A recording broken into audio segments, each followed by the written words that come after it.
그들의 사과가 말만 사과일 뿐 진정성이 없다는 평가가 논리적으로 타당한 그 근본적인 이유는 사과를 했다면 그것에 맞는 법리적 해석적 절차도 뒤따라야 하는데 그 실질적인 과정을 일본 측이 덧붙이지 않고 있기 때문에 일제치하 피해자분들을 위한답시고 정했던 노선이 고작 돈 받고 퉁치자는 제안에 응하는 그 정도 수준밖에 안 된다면 당신은 대한민국의 국회의원으로서 일제 피해자들의 입장을 대변할 역량이 못 된다는 판단, 그 판단이 합당합니다.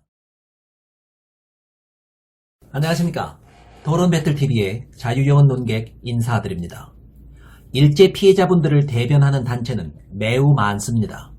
30년 이상 장기적 활동을 해왔던 게 요즘 윤미향 건으로 논란이 많은 정의기억연대이며 그 외에 숱한 단체들이 생겼다 없어졌다를 반복하며 다양하게 존재합니다. 그런 만큼 노선도 다양하다고 할 수 있죠. 이 다양한 일제 피해자 운동단체는 일본과의 협상에 대해 어떤 노선을 갖고 있느냐에 따라 크게 두 가지의 노선이 있다고 보는데요.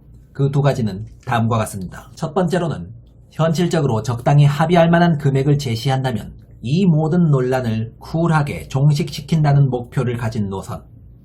두 번째로는 진정한 사과를 받는 것이 투쟁의 목표이므로 진정한 사과가 없다면 합의할 의사가 전혀 없다는 노선. 즉 일본이 명백히 잘못을 인정하는 날까지 투쟁하겠다는 노선. 일단 두 가지 노선 모두 나름의 일리는 있습니다. 돈 받고 모든 걸 퉁치자는 식의 첫 번째 입장을 저는 찬성하지는 않습니다만 그것을 현실적인 안으로 보는 입장에서는 돈이라도 받고 끝내는 게 이득이라는 판단을 할 수도 있는 문제입니다. 최용상 씨가 이끄는 가자평화인권당이 대표적으로 위와 같은 유형의 판단을 하는 피해자 단체입니다. 그들은 일단 한일 평화운동을 지향하는 단체입니다. 애초에 투쟁이 목표가 아니라는 말입니다. 일본을 굴복시키고 꼭 사죄를 받아내겠다는 것이 목표가 아니라 한일 과거사의 평화적 청산을 통하여 아시아의 미래지향적 동반자 협력국가로 발전할 수 있도록 하는 국제평화정당 거창합니다. 그런 국제평화정당을 지향하겠다는 것이 가자인권당의 공식적인 강령입니다. 실제 그들은 그 강령대로 행동합니다. 이들은 상대가 굳이 불편하다면 강하게 압박하지 않는 모습을 보입니다. 그들이 정의기억연대의 수요집회를 공식적으로 비난했던 것도 그런 이유에서였습니다. 미래지향적으로 일본과 화합하는 노선으로 나가야지 무조건 일본을 압박하고 비난하기만 해서야 쓰겠느냐. 현실적인 합의를 이끌어내는데 전혀 도움이 되지 않는 행위이다 라는 게 가자인권당의 최용상 대표의 당시 입장이었습니다. 돈을 받고 퉁치느냐 아니면 돈 따위는 필요 없고 그 이전에 진정한 사과를 받는 게 문제이냐. 이 문제에 봉착했을 때 그들은 굳이 안 하겠다는 사과를 강압으로 받아내기보단 현실적으로 실현 가능한 타협점을 찾자는 노선을 분명히 하고 있습니다. 그들은 이렇게 주장합니다. 현실적인 합의를 통해 10억엔의 돈을 일본으로부터 받아냈다면 그 부분은 충분히 할 만큼 한 것이다. 진정한 사과가 없다면 그 더러운 돈을 받을 수 없다는 일부의 강경한 입장에 우리는 반대하며 우리는 사과의 진정성 따위를 따지기보단 실질적으로 우리가 얻을 수 있는 최대한의 실리적인 부분을 금액으로서 협상하여 합의보고자 한다. 자존심이나 의미나 가치 따위를 내세우다가 현실적으로 받아낼 수 있는 실질적인 이득을 놓쳐서는 안 된다. 대충 이런 식의 매우 현실주의적인 노선을 가진 정당이 바로 최용상이 이끄는 가자평화인권당입니다. 피해자 단체 치고는 다소 국민정서에서 동떨어진 노선인 건 분명해 보이죠. 저는 돈을 바라는 것이 실리의 문제라면 실사구시적으로 판단하는 것도 개인이 택할 수 있는 정당한 권리라고 생각합니다. 실리는 솔직히 순간의 감정이나 자존심보다 더욱 중요한 것이 현실이니까요. 그런데 문제는 과연 그러한 노선이 실리적 판단인 것 자체는 맞느냐? 바로 이 문제입니다. 즉 일본이 제안한 대로 돈을 받고 일제의 만행을 눈감아준다는 제안이 과연 실리라도 제대로 챙기는 행위일까? 이 부분을 우리는 따져봐야 한다는 것입니다. 과연 그들의 주장대로 진정한 사죄를 요구하는 입장이 자존심만 세우고 실리는 떨어뜨리는 입장인 것일까요? 일단 눈앞에 합의된 돈을 받고 피해 당사자분들께 지급하는 것이 실리를 챙기는 입장인 게 맞는 걸까요? 저는 결론적으로 아니라고 생각합니다. 일본이 진정한 사죄를 하느냐 마느냐의 문제는 애초에 자존심의 문제에 국한되지 않습니다. 오히려 진정한 사죄를 했을 때 딸려오는 자연스러운 법리적 명분이 알아서 우리의 금전적인 실리를 챙겨주게 되어 있습니다. 이게 어떻게 가능한지 따져보죠. 일본이 잘못을 인정하는 순간 법리적으로 한국의 피해 당사자 각각에게는 배상적 차원의 청구권이 되살아나게 됩니다. 쉽게 말해서 우리가 정당하게 청구할 수 있는 금액이 늘어난다는 얘기입니다. 실제로 배상적 차원의 청구권이 살아나는 예를 우리는 경험해 본 적이 있죠. 바로 2011년 강제징용 피해자들에 대한 한국 대법원의 배상 청구권 판결. 대략 그 당시의 법리를 다시 한번 리뷰해 보겠습니다. 죽어도 사과는 못하겠다는 일본의 입장. 일본의 식민지배는 조선에게 축복이었지 결코 피해가 아니었다. 따라서 우리 일본은 잘못한 바가 전혀 없다. 라는 입장을 전혀 굽히지 않은 채로 1965년 박정희의 한일 청구권 협약이 이루어졌습니다. 우린 당시에 3억 달러를 독립축하금의 명목으로 받았죠. 이 금액은 분명히 우리에게 전달이 된 돈이고 우리도 그 사실관계 자체는 인정하는 상황입니다. 하지만 결국 대한민국 대법원에서는 축하금 명목으로 받았던 3억 달러와 별개로 피해 배상금을 개인에게 지급하라는 최종 판결이 떨어집니다. 어떻게 그런 판결이 가능했던 것일까요? 1965년 한국에 건네졌던 3억 달러의 금액, 그 금액의 성격은 독립축하금으로서 성격 규정된 돈이므로 일본의 범죄 행위에 대한 피해 개개인의 자연스러운 배상 청구권을 법리적으로 제약하지 못한다. 따라서 범죄 행위에 대한 피해 당사자의 청구 권한은 여전히 살아있고 나중에 그들이 배상 청구를 원한다면 일본은 배상의 의무가 별도로 있다. 라는 결론이 났던 것이죠. 만약 당시 오갔던 돈의 성격을 애초에 일본의 범죄 행위에 대한 배상금적 성격의 것이라고 인정했었더라면, 일본이 그들의 잘못을 인정했었더라면, 그리고 이 모든 것들을 포함하여 불가역적으로 금전 지급의 의무가 말소됐다고 명시했던 것이었다면 나중에 금액의 성격 규정이 보상이 되든지 배상이 되든지 간에 한 번 줬던 돈을 다시 달라는 판결이 나오지는 않았을 것입니다. 하지만 그 돈을 배상금으로 해석하지 않은 것은 일본의 의지가 담겨 있었던 것이었죠. 끝까지 본인들은 잘못한 게 없다는 입장을 고수하느라 말이죠. 한일 청구권 협정에서의 일본은 본인들의 잘못은 전혀 없다는 태도로 일관했고, 그랬기에 향후 있게 될지도 모르는 피해 당사자들의 개인적인 배상권 청구 권한을 조약에 법적으로 묶어두지를 못했습니다. 당연히 조약을 체결할 거면 개인의 배상적 청구 권한을 명확히 명시하여 조약에 묶어뒀어야 하는데, 즉 세부사항으로 개인의 모든 배상권까지를 말소한다 라고 명시해 두었어야 하는데, 일본은 굳이 본인들이 잘못한 게 없었다는 입장을 고수하려다 보니 위법한 행위에 대한 개인적인 배상 청구 권한은 애초에 보내지지도 않게 되었던 것이죠. 결국 스스로의 잘못은 무조건 없다는 태도로 일관하려다 보니 생긴 일입니다. 그렇게 일관하려다 보니 의도치 않게 발생해버린 법리적 구멍이 그들의 목을 옥죄고 있는 것이죠. 당시 일본의 입장을 생각해봅시다. 당시의 일본은 전 세계의 주된 패권 국가들이 식민지를 운영하고 이득을 챙겼지만 그것을 범죄로 보는 시각은 없다. 따라서 우리가 조선을 침탈하여 각종 수탈과 착취를 감행했던 것은 유감스러운 일이지만 범죄는 아니다 라는 입장을 고수했었죠. 요즘도 똑같은 시각이고요. 그런데 2011년에 한국 대법원은 1919년 이후에 대한민국 임시정부가 엄연히 존재했던 이상 당시 한반도를 점거 중이던 일본 제국은 불법 점거 세력이 명백한 사실이고, 따라서 불법 점거 세력이 당시의 한반도민들을 강제로 징용해가서 일을 시켰던 것은 그 당시 법률로는 그게 합법이었다고 해도 지금의 해석으로는 당연히 위법적 행위라는 판단, 이 판단을 내렸던 것이죠. 자, 사안을 바라보는 관점이 범죄를 저지른 가해자에 대한 판단, 이렇게 관점상의 변화가 생기고 나니까 금액의 성격 규정에 따라 새로운 지급 의무가 뒤따르게 되었죠. 일본이 1965년 조약에 의해서 한국에 줬던 돈은 스스로가 밝히기로는 분명 독립축하금이었고 그것은 분명 지급되었고 집행된 게 맞다. 따라서 독립축하금을 더 달라고는 안 할게. 하지만 새로운 해석에 의해서 즉 일본의 한반도 점거 그 자체가 불법한 행위였다는 새로운 전제가 적용된 결과로 인해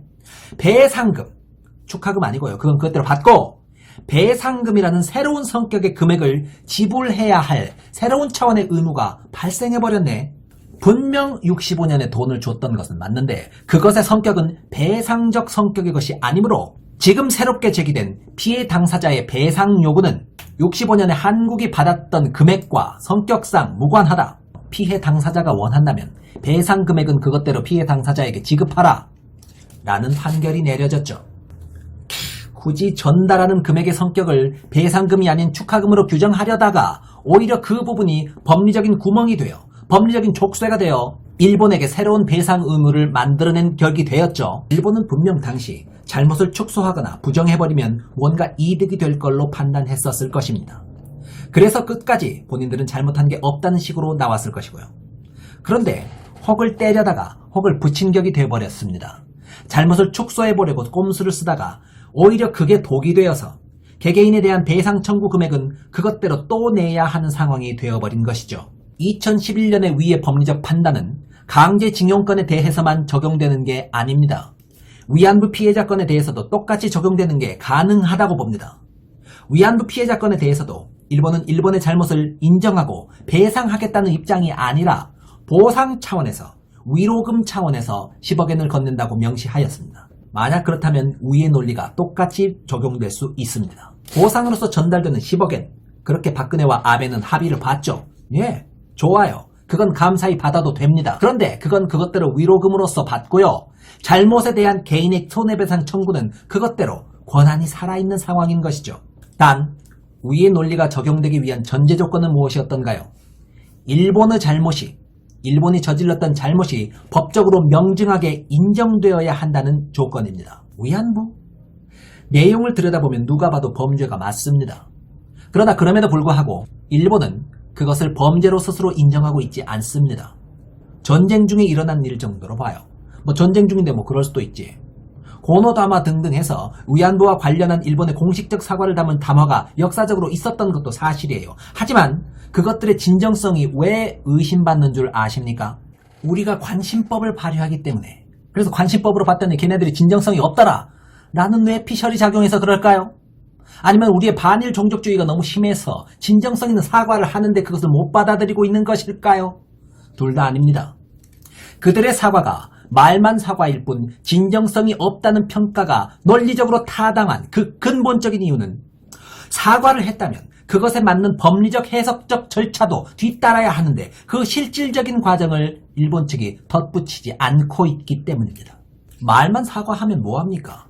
정말로 고노다마에서처럼 위안부 문제나 징용 문제 등에 대해서 마음 깊이 사죄하신다면 그것의 불법성을 명확히 반영하여 지금까지 보상이라는 법률령으로 금액을 논했던 것을 배상이라는 새로운 법률령으로 개정하여 논의하는 절차를 공식적으로 거쳤어야죠.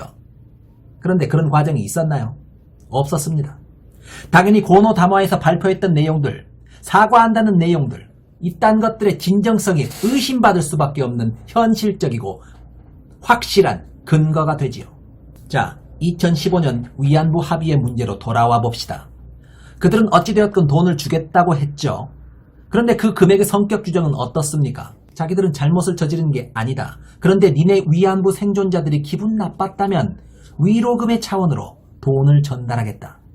딱 이 정도의 스탠스에서 돈을 건넸던 게 그 당시 상황 아닙니까? 그러한 전제 조건 하에서 박근혜 정부가 오케이한 금액이 10억엔인 겁니다. 여러분들이 생각하시기에 그 금액이 적나요?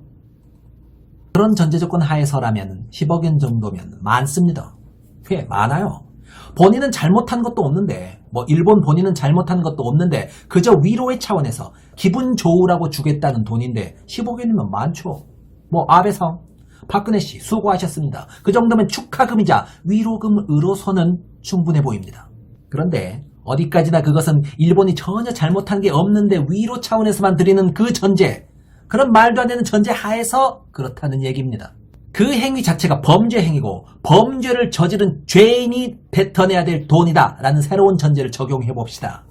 잘못을 저질렀던 전제하에서 새롭게 산출되는 금액, 그리고 실제 피해를 봤던 개개인들이 새롭게 제기할 수 있는 배상 청구권 등등을 고려해 봤을 때 우리가 그들에게 정당하게 요구할 수 있는 금액의 총합은 10억에 내 몇 배, 수십 배, 수백 배가 될 수도 있습니다. 결국 핵심은 무엇입니까? 그들이 잘못을 인정하느냐의 여부입니다.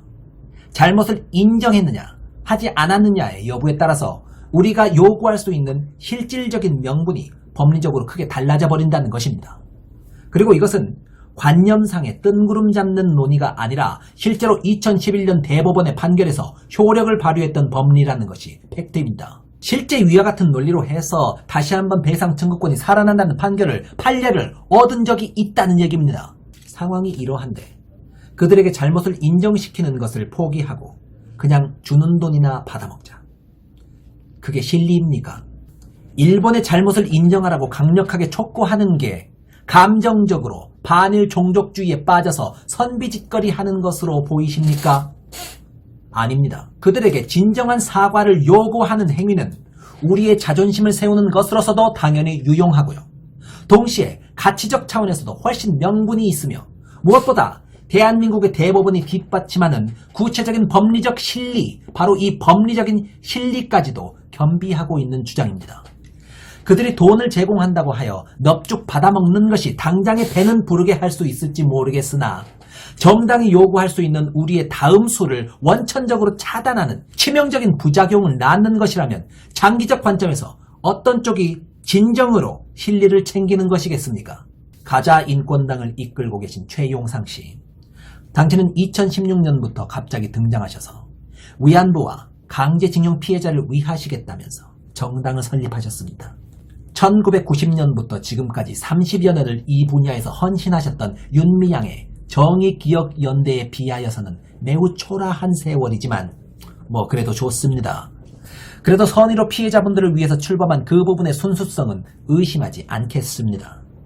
그러나 하나 명백한 것은 위안부나 강제징용 피해에 대처하는 당신의 노선은 스스로가 생각하시는 것만큼 실리적이지 못합니다. 스스로 실리라고 생각하셨던 그 부분, 일단은 주는 돈을 받고 남은 감정의 응어리를 청산하고 미래지향적으로 손잡고 나아가자. 이건 결코 실리가 아닙니다. 당장에 받을 돈에 눈이 멀어서 앞으로의 더 큰 이득, 궁극적인 이득을 포기하려는 행위는 근시안적인 것이고 규모 있는 시민단체를 운영하는 리더로서 적합치 못한 판단 결과입니다. 저는 최영상 씨 당신이 민주당 비례대표에서 탈락하신 뒤 민주당의 억한 심정을 품고 계시다는 것을 잘 알고 있습니다. 그러나 그 탈락에는 무슨 정치적 암투가 있었거나 윤미향이 사주를 넣었었거나 했던 게 결코 아니었다고 봅니다. 그냥 최영상 씨 당신의 문제로 탈락하신 것입니다. 일제치하 피해자분들을 위한답시고 정했던 노선이 고작 돈 받고 퉁치자는 제안에 응하는 수준, 그 정도 수준밖에 안 된다면 당신은 대한민국의 국회의원으로서 일제 피해자들의 입장을 대변할 역량이 못 된다는 판단, 그 판단이 합당합니다. 억울하게 생각하실 것 하나도 없습니다. 최영상 씨, 민주당이 본인과 징용 피해자 인권을 이용만 해먹고 버렸다고 주장했던 바가 있으시죠? 아닙니다. 결코 그렇지 않습니다. 최용상 씨는 그럴 만한 가치가 있는 인물이 애초에 아닙니다. 이용 가치 자체도 별로 없어요. 제대로 깨달으십시오. 이용해 먹는 것도 그만한 가치가 있어야 가능하죠. 무슨 정치적 암투에 의해서 본인이 이용만 당했다고 착각하지 마시고 본인의 무능을 자각하십시오. 정신 차리시고 스스로의 역량과 지금까지 해왔던 길을 다시 한번 돌이켜보시길 바랍니다. 감사합니다.